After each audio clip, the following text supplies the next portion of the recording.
안녕하세요. 공병 교수입니다. 오늘은 데이터와 인공지능 활용 광고에 대해서 살펴보도록 하겠습니다.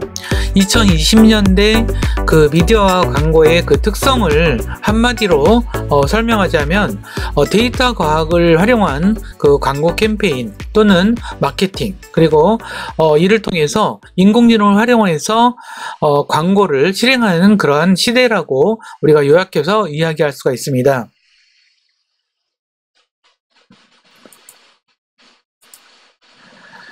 그러면 2020년대 들어서 시작됐던, 근데 2020년대라기보다는 10년대부터 시작됐던 하나의 방식을 설명드리도록 하겠습니다. 이건 뭐냐면 프로그래매틱 광고라고 할 수가 있어요. 이 프로그래매틱 광고는 광고판 자동 주식 시장 뭐 이렇게 보통 부르거든요. 그러니까 광고주가 광고 구매 전용 플랫폼에 들어가서 자기가 입장 버튼을 누르면은 사용자가 웹페이지를 열어보는 그 순간에 바로 즉시에 여기서 이제 0.1초라고 얘기한 걸 보면 거의 뭐 실시간으로 바뀌는 거죠. 그 광고 그 지면이 바로 낙찰돼서 바로 이제 그 적용이 되는 거죠. 그래서 그것이 웹이나 앱을 통한 광고 지면에서 막바로 이제 실시간으로 입찰이 돼서 바로 적용되는 방식을 우리가 이제 프로그래매틱 광고라고 이야기를 할 수 있습니다. 쉽게 말하면 사용자가 페이지를 여는 순간에 이 사람에게 보여줄 광고 자리를 누가 얼마에 살지라는 광고가 바로 열려서 그 안에서 가장 높은 가격을 제시한 광고주가 그 자리, 즉 배너일 수도 있겠고요. 그 광고주가 원하는 영상 또는 네이티브 광고가 바로 낙찰돼서 바로 노출된다는 거죠. 이것은 수만 개의 미디어, 그러니까 우리가 이제 뭐 수만 개라는 것은 뭐 엄청나게 많은 사람들이 사용하는 미디어가 될 수도 있고 가지각색의 미디어가 될 수 있고, 근데 이거의 공통점은 무엇이냐 하면 바로 인터넷에 연결되어 있는, 그것이 유선 인터넷이든 무선 인터넷이든 인터넷에 연결되어 수 있는 그런 그 미디어에 이런 그 사람이 아니라 이 알고리즘에 의해서 서로 사고파는 이제 그러한 방식이 효율성이 좋아져서 그 타겟팅이라든가 투명한 가격에 대한 그런 것들이 주요한 특징으로 하고 있는 그런 프로그래매틱 광고라고 할 수가 있습니다. 그렇다면 이렇게 가능한 것, 우리가 이제 순식간에 이러한 그 광고를 실시간으로 적용할 수도 있지만 이것 또한 사용자의 맞춤형으로 제공할 수가 있는 거죠. 그렇다면 사용자의 여러 가지 그 웹이라든가 앱에서의 활동 그 데이터를 정확하게 가지고 그 사람에게 알맞은 광고를 실행한다라는 의미거든요. 그러면 그 데이터는 어떻게 가능한 것일까요? 자, 2010년하고 2020년하고 좀 다른 광고형 환경이 있어요. 2010년대에는 컴퓨터의 브라우저, 웹브라우저의 쿠키라고 하는 어떤 파일들, 그리고 페이스북이라든가 구글이 보유한 행동 데이터가 있었어요. 이것을 통해서 사람들은 배너나 동영상 광고를 아주 싸고 정밀하게 노출할 수가 있었습니다. 하지만 이런 것들이 전 세계적으로 프라이버시 논란과 광고 사기 문제 이런 것들이 굉장히 논란을 많이 키웠어요. 이건 어떤 얘기냐면, 물론 이제 우리가 이제 어떤 웹브라우저를 쓴다거나 또 아니면 인터넷, 스마트폰으로 어떤 그 앱을 쓴다는 것은, 그러니까 맨 처음에 설치를 하면서 우리가 어떤 그 사용자의 뭐 계약 같은 걸 잠깐 동의합니다 이런 걸 누르고 가면서 우리의 어떤 정보를 활용하는 것을 동의를 해주거든요.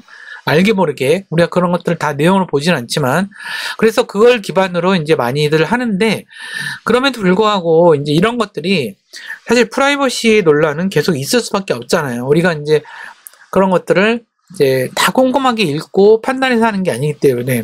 그리고 물론 이제 그런 어떤 형식적인 어떤 동의를, 사용자들의 동의를 받아서 이걸 실행한다라고 하더라도 이런 어떤 그 프라이버시에 대한 논란은 끊일 수가 없는 거죠.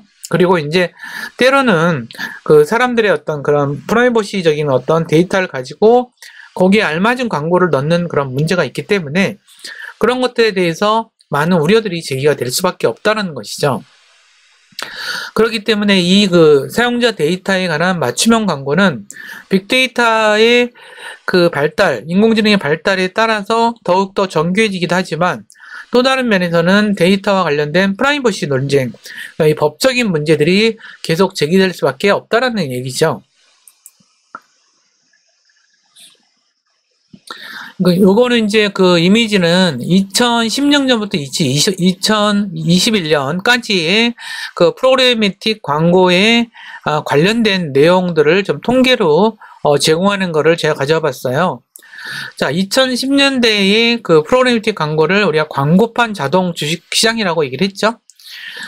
광고주가 광고 구매 전용 플랫폼에 입찰 버튼을 누르기만 하면 그 안에서 순식간에 물론 이제 그 사람이 원했던 기본적인 세팅 값에 따라서 움직이긴 하겠지만 광고 지면이 바로 낙찰이 되고 이걸 통해서 바로 이제 사용자들이 보는 다양한 미디어와 앱과 브라우저에 이것이 그대로 반영이 되는데 이런 것들이 즉시에 이루어지고 있는 이런 현상들, 이런 것들을 이제 프로그래미틱 광고라고 얘기를 하고, 이런 프로그래미틱 광고가 2010년에서 2020년에 걸쳐서 확산이 되는 현상을 이 그래프가 나타내고 있다라고 하는 것이에요.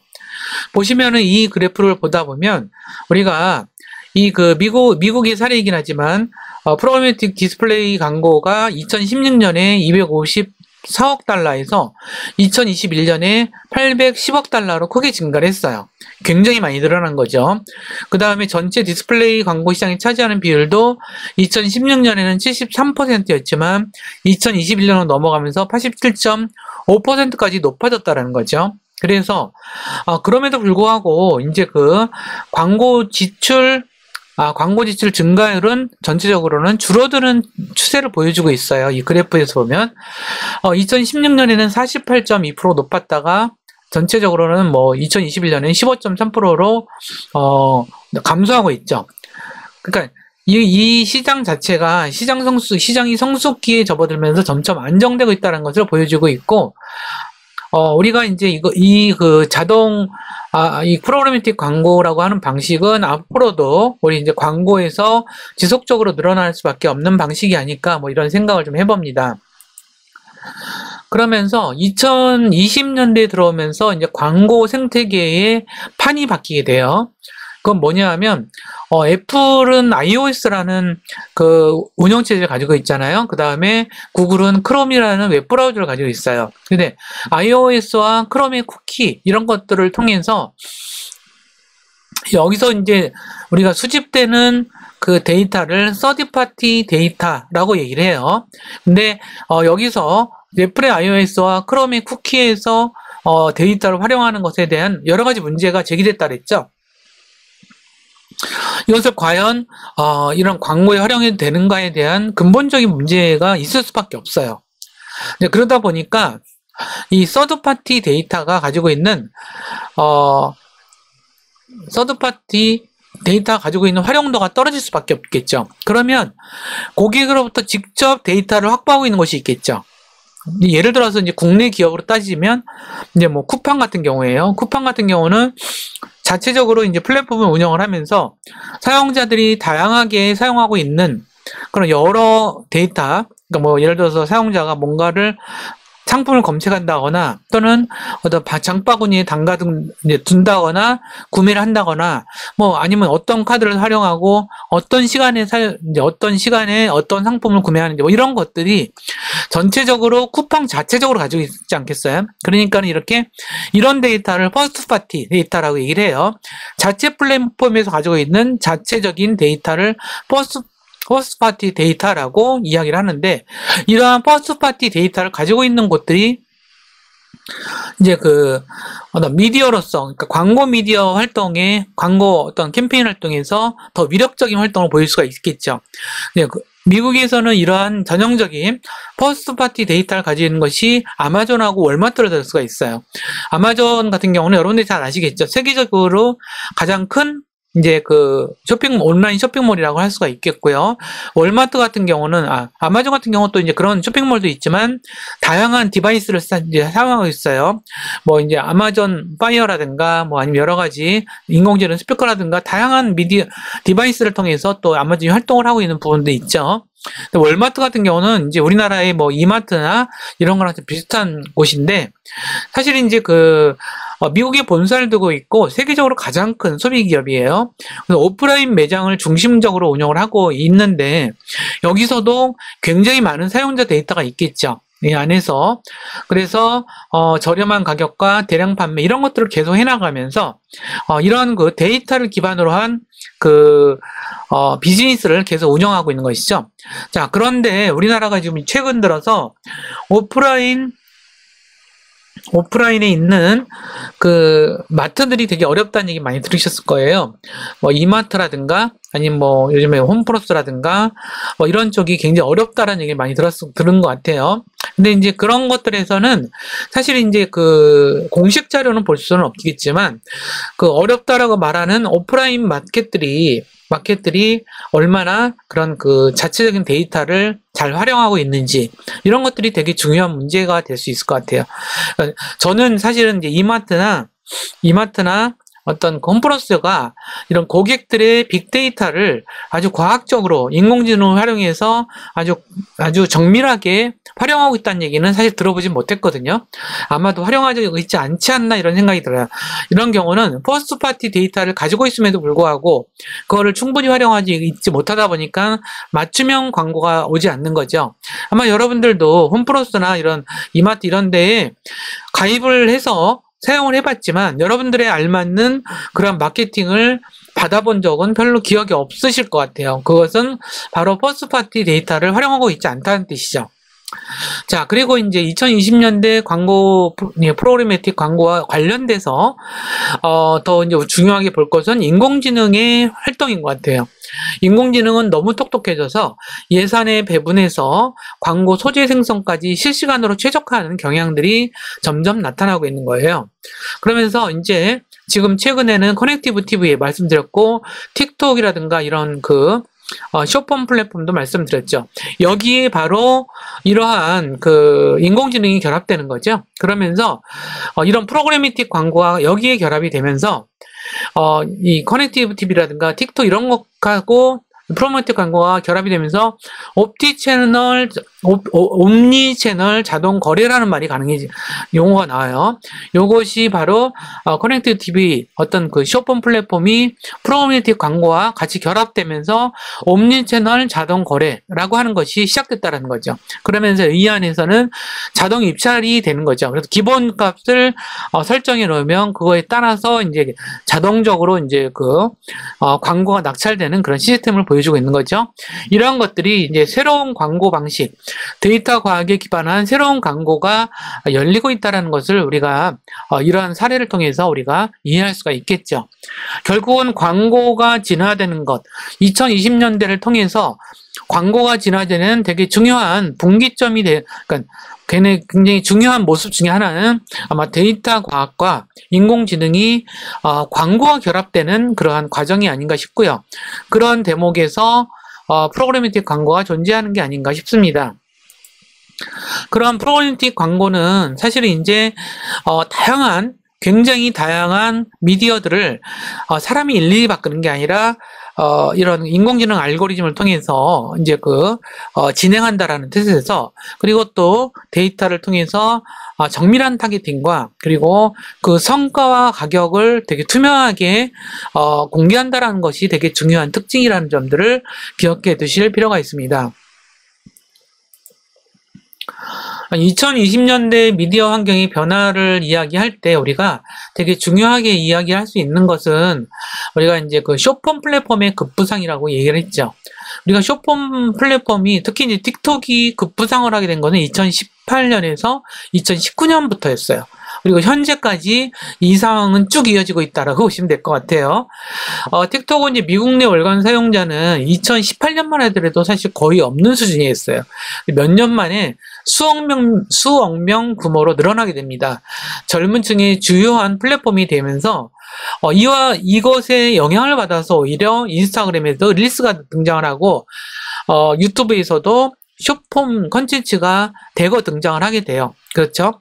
자, 이때 이제 이러한 숏폼 컨텐츠를 통한 그러한 미디어 사용과 광고가 등장을 하면서 새롭게, 이런 광고 생태계에서 주요한 행위자로 등장한 것이 아마 크리에이터인 것 같아요. 자, 여기서의 크리에이터들은, 각각의 개별 플랫폼, 콘텐츠 플랫폼에 이제 콘텐츠를 이제 제공을 함으로써 높은 조회수와 높은 팬덤을 유지하는 그러한 크리에이터라고 얘기를 하고, 한편으로는 이 크리에이터들 중에서 가장 유명한 사람들은 우리는 이제 인플루언서라고 지명을 할 수가 있어요.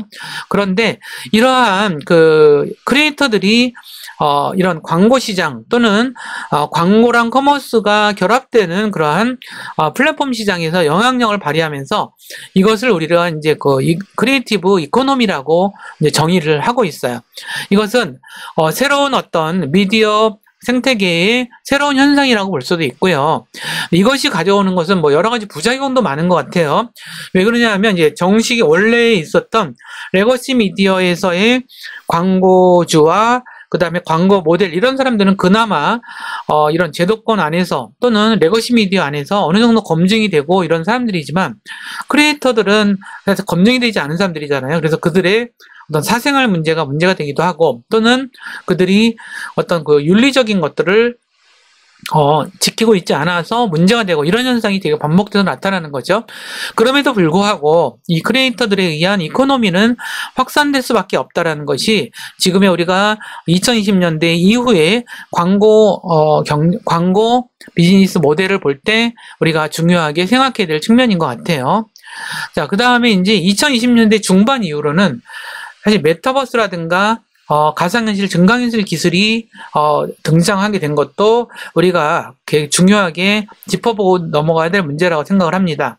아직까지는 메타버스나 증강현실, 가상현실 기술은 대중들이 주요하게 쓰는 미디어라고 볼 수는 없어요. 이 실가면 콘텐츠들은 아직은 게임이라든가 어떤 특정한 콘텐츠를 보는 사람들의 매니아적인 방식으로 이 미디어가 소비되는 방식을 보이고 있기 때문에 아직은 어떤 충분하게 광고 미디어로서 형성이 되지 못하고 있긴 하지만, 많은 광고 연구자들, 전문가들은 사실은 5년, 10년 이래로 메타버스와 가상현실, 증강현실 기술이 광고 기술에서 되게 중요하게 등장할 것을 예상을 하고 있습니다.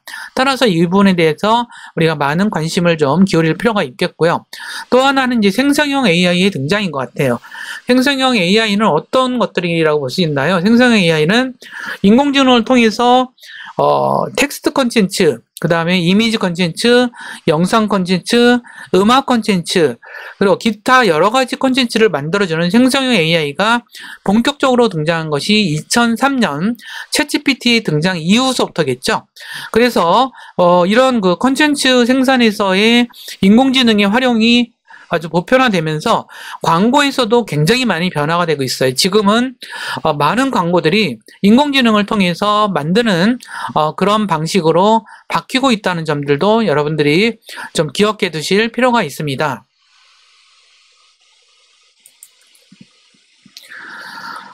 다시 한번 좀 설명을 드리자면, 이제 크리에이티브 이코노미라고 하는 것은 유튜브, 틱톡, 인스타그램 등 이런 콘텐츠 플랫폼에 사용자 개인이 영상이라든가 음원이라든가 글이라든가 이런 것들을 이제 만들어내는 개인들을 크리에이터라고 얘기를 하잖아요. 근데 이들이 어떤 광고를 통해서 수익을 올리고, 그 다음에 광고주와 협업을 하고 또는 광고 에이전시와 협업을 해서 다양한 활동들을 벌여나가죠. 그리고 지금은 이런 콘텐츠 플랫폼이 커머스, 판매라든가 이런 어떤 결제 이런 것들이 결합되어 있기 때문에 굉장한 어떤 새로운 어떤 비즈니스 모델이 형성이 됐기 때문에 이런 것들을 모아서 우리는 크리에이터 이코노미라고 이야기를 하고 있습니다. 그래서 이제 우리가 광고에 대한 어떤 여러 가지 장벽도 낮아진 건 사실이에요. 이 크리에이터 이코노미 하에서 벌어지고 있는 광고 방식은 아주 굉장히 가격이 다양하거든요. 이제 생각을 해보세요. 우리가 지상파 방송에 어떤 1급 모델을 활용해서 1급 뭐 광고 에이전시가 만든 광고는 얼마나 비싸겠어요. 굉장히 몇억 원에서 10억이 넘는다는 얘기도 있어요. 근데 사실 이제 그런 것들이 일반적인 중소기업이라든가 소기업들이 소기업들이 접근하기가 쉽진 않죠. 하지만 지금은 이러한 크리에이터 이코노미 하에서는 다양한 가격과 다양한 개성을 가진 크리에이터들을 활용할 수 있기 때문에 우리가 상당히 진입장벽이 낮아졌다라는 것, 이런 것들이 이제 우리가 광고 생태계를 보면서 2020년대의 주요한 변화로서 우리가 인지를 좀 할 필요가 있습니다.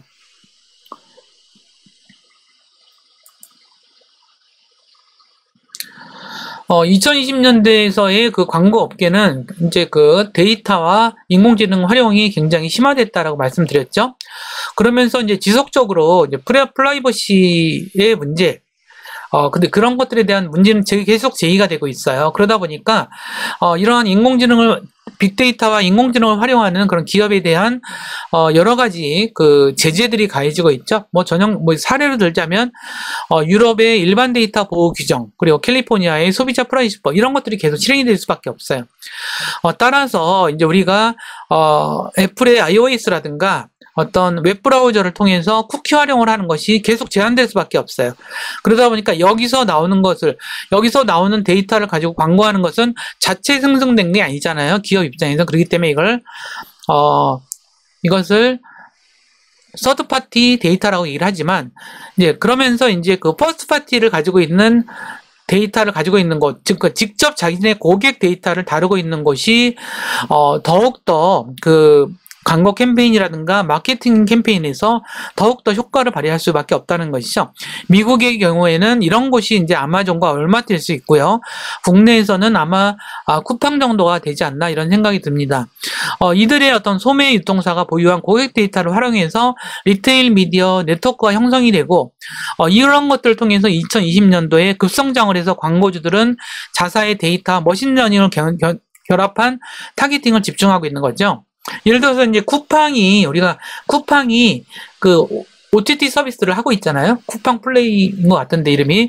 거기서 하고 있는 것은 당연한 거지. 어떤 면에서는 이제 그러한 것들 자신의 고객들한테 일종의 프리미엄 내지는 메리트가 주는 서비스처럼 그런 걸 하고 있긴 하지만, 그것은 기본적으로 그들이 고객 데이터를 어떻게 활용할 것인가 라고 하는 곳에서 단순히 거기서 이제 OTT 서비스를 통해서 가입료를 받고 이런 것들 넘어서서 이 고객들이 이 미디어 콘텐츠를 자신들의 어떤 OTT 서비스를 통해서 어떻게 활용하는지도 또한 중요한 데이터 분석 대상이고, 그걸 통해서 이제 다양한 광고를 할 수 있는 그러한 이제 방식이 이루어질 수 있겠죠. 그래서 아마존 광고 비즈니스는 이런 엄청난 전 세계적인 또는 어떤 미국이 어떤 구매 데이터를 통해서 어떤 광고를 할 수 있어서 광고 시장에 아주 거물로서 떠오르는 게 2020년대의 이야기다라고 생각하시면 될 것 같아요. 그래서 이를 통해서 아마존은 검색, 추천 스트리밍 이런 것들을 계속 하고 있고요. 그 다음에 셀러라든가 브랜드가 PPC 경매를 통해서 스폰서 제품, 디스플레이 이런 것들을 입찰해서 자기가 노출을 하고, 또는 어떤 매출이라든가 장바구니 데이터를 인공지능이 그거에 알맞게끔 최적화시키는 그런 전환율이 계속 높아지고 있다는 것을 좀 아실 필요가 있습니다. 아마존에 대해서는 참 우리가 생각할 게 참 많은 기업이라는 생각이 들어요. 아마존이 지금 아마존의 디바이스, 스마트 디바이스도 있죠. 그 다음에 스피커도 있고, 이런 디스플레이 장치도 있고, 그 다음에 이런 여러 가지 디바이스들을 계속 개발을 해내고 있어요. 이 개발해내는 것. 그리고 이제 이들은 어떤 음성을 기반으로 한 인공지능과의 상호작용 서비스를 계속 하고 있잖아요. 그렇기 때문에 이런 데이터들을 계속 쌓아서 되게 다양하게, 하고 그런 것들을 일단 이들의 마케팅과 광고와 연관시킨다라는 것. 그리고 이를 통해서 자신들이 광고를 제공하는 어떤 그런 광고 미디어로서의 역할도 하고 있는 거죠. 그리고 이제 그러다 보니까는 광고주들은 이런 아마존 광고를 상당히 신뢰해서 되게 효과적인 광고 미디어로 활용할 수밖에 없다라고 볼 수 있는 거죠. 그래서 이러한 머신러닝 알고리즘은 광고주의 광고 입찰을 최적화하고 예산 배분, 미디어 기업의 지면 등록, 뭐 이런 것들을 이제 자동화하는 그러한 통합적 분석으로까지 나가서 우리는 광고와 기술이 결합된 영역을 에드테크라고 이야기를 하고 있습니다. 이 용어는 꼭 기억을 해두실 필요가 있어요. 앞으로 이러한 식으로 이제 광고가 진행될 가능성이 있기 때문이죠. 그 실시간으로 광고 소재를 개인화해서 상황에 맞게 바꾸는 사례들도 늘어나고 있습니다. 그래서 실제로 광고를 하나 했을 때 똑같은 지면에 있는 온라인 지면에 있는 광고여도 이 사람이 스마트폰을 통해서 보느냐 아니면 이제 뭐 태블릿을 통해서 보느냐 뭐를 보느냐에 따라서 계속 실시간으로 바꾼 형태로 제공하기도 하고 심지어는 광고 자체의 내용을 바꾸기도 한다는 것이요. 이것이 가능한 것은 인공지능의 등장 때문이겠죠. 자, 인공지능을 통해서 우리가 생성형 AI가 등장했잖아요. 그러면서 이 생성형 AI를 플랫폼 내부에 장착을 시켜버리면서 광고를 어느 정도는 이게 맞게 즉시에 바꾸는 그런 방식도 가능해진다고 얘기를 하더라고요. 이제 생성형 AI는 앞으로 그렇기 때문에 광고를 제작하는 데도 많이 쓰이고, 그 다음에 광고 플랫폼에서 다양한 방식으로 디바이스에 따라서 또는 개인에 따라서 콘텐츠를 다르게까지 보여주는 식으로까지 발전되고 있다는 것을 우리는 꼭 이해할 필요가 있어요. 그래서 이제 2023년도 미국의 설문에 의하면 마케터의 48%가 콘텐츠 생성에서 AI 도구를 뭐 정기적으로 사용한다는 그런 보고가 있습니다. 결국 이런 방식으로 우리가 광고 캠페인에서 이제 인공지능이 너무 많이 사용이 되는데 이런 것들이 결국은 인사이트를 시장에 대한 인사이트를 도출하거나 기획을 하거나 또는 이걸 만들어내기도 하고 그 성과를 측정하기도 하고 또는 광고를 최적화시키기도 하고 이런 식으로 이제 인공지능이 사용되고 있다는 것이죠. 그런 의미에서 이제 인공지능이 2020년대에 인공지능 기술은 고객의 가장 말단 그들이 갖는 관심과 구매와 그 다음에 사후에 고객의 서비스에 이르기까지 전체의 그 라이프 사이클, 그 고객의 라이프 사이클에 맞춤형해서 계속 광고를 하고 마케팅을 하고 개인화된 어떤 무엇인가를 메시지를 보내는 그런 방식으로 발전되고 있다라는 점들을 우리가 2020년대 광고의 주요한 특징으로 정리할 수가 있습니다. 이제 정리해서 말씀드리면 프로그래매틱 광고라고 하는 것이 여러 가지 미디어의 광고 지면을 실시간으로 입찰하는 방식을 뜻한다 이렇게 말씀드리고요. 광고 구매 전용 플랫폼으로서 입찰 버튼만 누르면 순식간에 그런 것들이 낙찰되는 그런 방식. 그 다음에 크리에이터 이코노미라는 것은 이제 그 플랫폼별 그 사용자 이제 크리에이터 사용자들이 광고의 주역으로 뜨고 그 광고가 커머스와 결합이 되면서 이 플랫폼에서 이들의 역할이 커지고 광고 미디어와 광고 비즈니스 모델과 어떤 쇼핑 모델이 같이 결합되는 새로운 어떤 그 이코노미 경제 생태계를 이야기한다.